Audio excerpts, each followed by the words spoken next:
யாத்திராகமம் 4 அதிகாரம் 12 ஆதலால் நீ போ, நான் வாயோடு இருந்து நீ பேச வேண்டியதை உனக்கு போதிப்பேன் என்றார்.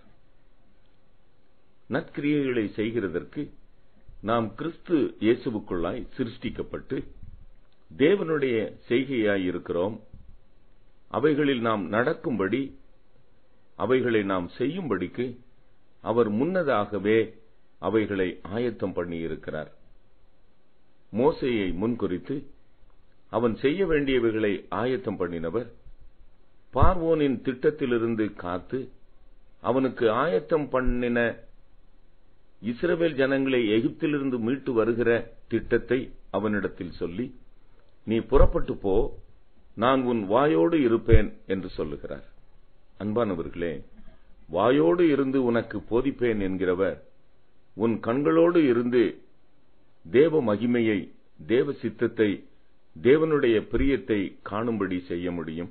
உன் கைகளோடு இருந்து கைகளை போருக்கும் உன் விரல்களை யுத்தத்திற்கும் படிப்பிக்க முடியும். உன் கால்களோடு இருந்து மலைகளையும் குன்றுகளையும் கடந்து தேசத்தை சுதந்தரிக்கவும் செய்ய முடியும். அவர் உன் சரீரமாகிய ஆலயத்தில் வாசம் பண்ணி கர்த்தருக்கென்று பெரிய காரியங்களை செய்யவும் அவருடைய நிருபங்களாக இருக்க செய்யவும் முடியும்.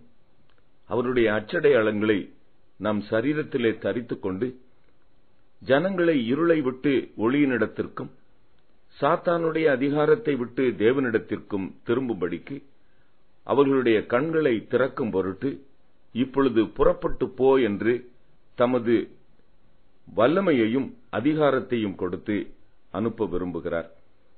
கீழ்ப்படுகிறவர்களுக்கு தமது பரிசுத்த ஆவியை ஊற்றுகிறார். பெற்றுக்கொண்டு புறப்பட்டு போங்கள். ஜெபம்.